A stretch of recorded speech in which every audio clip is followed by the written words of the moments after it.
It was one of the big surprises of the LEGO Group plan and managed to hide for a long, long time. If a Winter Village set was more or less guaranteed to be released, this LEGO 4184 free family Christmas tree dropped out of nowhere. When I got the box, I didn't even know what was inside, and I was stunned when I opened it. As someone who loves Christmas and has two small boys at home, I felt like I was eight again at one of my childhood Christmas Eves. It will be on sale starting October 1st and contains 3,171 elements and a retail price of €300, which obviously is the biggest concern for many regarding this set. But I'll get to that later. First, something that many will like. It's a perfect set to build as an advent calendar as it consists of 24 bags. So if starting December 1st you open one bag per day, bear in mind that each one takes between 10 and 20 minutes to build, you'll finish the set on December 24th. If you don't want this option, you can also assemble it with friends or the whole family, perhaps while waiting for midnight to open your presents. It can be divided into at least six parts. There are six instruction books, but with the help of the Builder app, some of these parts can be subdivided, so you can probably finish it in 2 or 3 hours. And there's more. In addition to the six instruction books, there's another guide suggesting and demonstrating how to store the Christmas tree in the box itself, dividing it into several models. It even includes a cardboard box for the minifigures and some accessories, like the star. And let's start with these, which for me, and I believe for everyone who likes figures, are one of the highlights of the set. We have Santa Claus, the only one without new elements, with dual molded legs, a torso with a black belt, and white edges. Mrs. Claus has slight differences from last year, mainly in the skirt, with the inner area being dark instead of red like last year, and the back of the torso has a slightly different print. Then the elves, all of them with new torsos. We have the skier with a torso with a gold pine tree symbol. The edge of the coat has red and white stripes, skis, and dual head. The second, some sort of Dr. Octopus but for toys, with four mechanical claws to hold objects. The torso is the same as the previous one, and I highlight the curved tile on the back, which, if I'm not mistaken, appears in red for the first time. Then there are some theme elves. The most desired by classic space fans is this one with bright green air tanks and classic space helmet, but I also highlight the knitted sweater with the iconic logo from the 70s and 80s. We have the castle elf with a medieval helmet in the same color, and an exclusive torso also with some knitted elements. Finally, an elf with an ugly Christmas sweater featuring the snout of Santa Claus, a character created by the LEGO Group in previous Christmas campaigns. And this one also makes its appearance for the first time in an official LEGO set. It had previously appeared as a micro build at a store event. I highlight the printed tile for the eyes, exclusive to this point. Finally, two new plush animals, a snowman with a micro hat, and a reindeer with antlers. Also noteworthy is the return of the reindeer along with the sleigh, with some presents in the back. Regarding the build, we obviously start with the base. This one sits on sort of a table where we find a mini village with a few houses and trees, with the trunk of the large one in the center. Around it, there is a train with a blue locomotive, possibly a reference to the new Winter Village train, introduced alongside it. At the base, on two opposite sides, there's a knob that, when turned, allows the train to move around the trunk, also activating other devices that I'll show later. The base consists of the first four bags in the first instruction book. With the second, we will need five more bags and we will build the central structure, which will only contain the walls.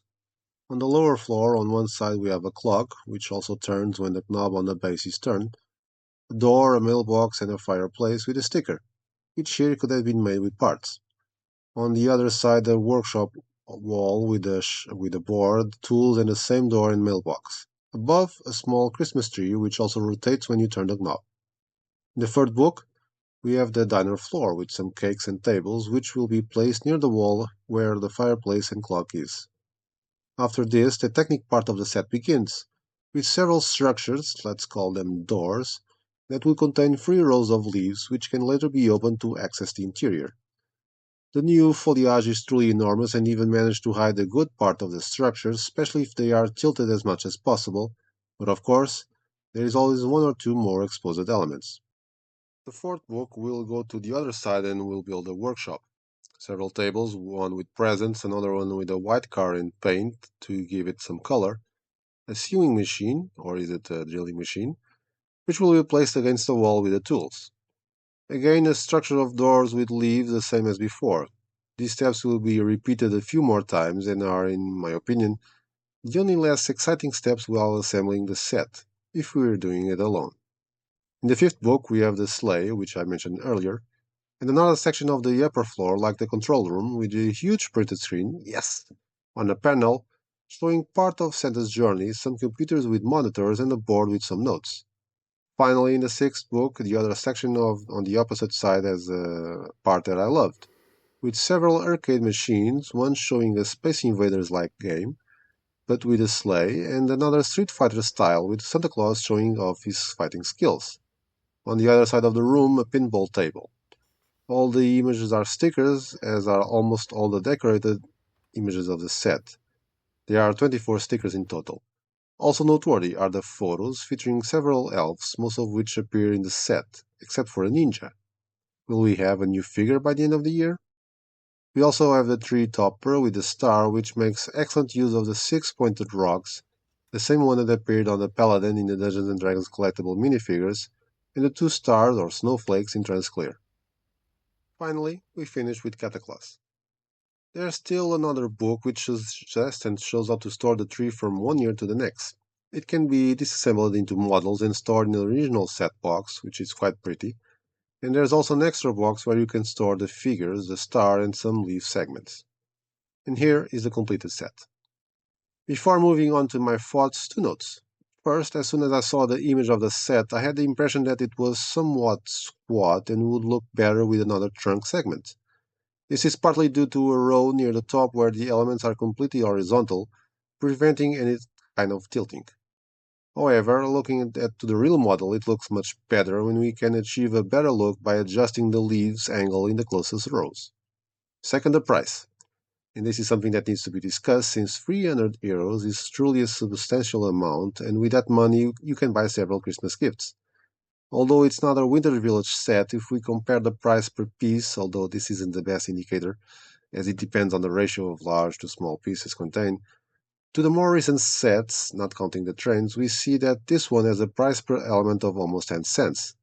The previous Winter Village ones were around 7 or 8 cents. If that value were applied to this set, it would be something like 220 or €250. Of course, this set has all the new figures, the 96 giant leaves, the colorful spheres, and a few extra things, but it still seems like a steep price for many families. I don't know if the set will be discounted until the end of Christmas, but keep an eye out for Black Friday deals on Lego.com and future double insider points. Regarding the set, there are many new elements, such as the 96 new leaves, which are gigantic but necessary to hide the structures inside the tree. I also highlight the dark green leaf arms, trans-red and trans-orange spheres imitating tree lights, a new tile for the Cataclaw snouts, a beautiful printed panel with Santa's snout, and many new elements for the minifigures such as the knights and classic space helmets and the air tanks in bright green, as well as the two plushies, reindeer and snowman, shield, and the fantastic elegant Christmas sweaters. Oh, and the mug with a new drink. Is it eggnog? In terms of building experience, I can say it's the most enjoyable build of all. While the first two books are interesting with the base and the central structure, truth is that the placement of the leaves and the structures that support them is quite repetitive, even considering that they are located in different sections, like the bar, the operating room, the game room, etc. The set has some gameplay, namely the part where you open the tree and reveal its interiors with all the different areas, and the mechanism at the pace that makes the train rotate around the trunk, simultaneously activating the clock and the smaller Christmas tree on the upper floors. But being able to build a set with family or friends is also very interesting, although I assume this will only be done once or twice, since disassembling a set this size is no easy feat. But the main focus of this set seems to be the display aspect. It's a shame that it's only on display for a little over a month per year. They even suggest storing the tree in the box, since like demonstrated in the instructions. Kids will love playing with the figures, opening the tree and role-playing Santa's journey and turning the mechanism on the base, but €300 really must be a set for adults. For those who can and want to spend that amount, there's an excellent set to serve as an advent calendar, since it has 24 bags, or to assemble with family for Christmas Eve. But of course, this is my opinion, so I want to hear yours. So, are you a big Christmas fan as myself? What do you think about this set? Are you thinking about buying it? Leave your thoughts in the comments below. I hope you enjoyed it. Don't forget to like, share, and subscribe to the channel so you won't miss more reviews and speed builds in the coming days, with new releases from 2025, or even sets that have already been retired. Thank you, LEGO and the Land, for sending this set for review. All opinions are my own. See you soon, and play well.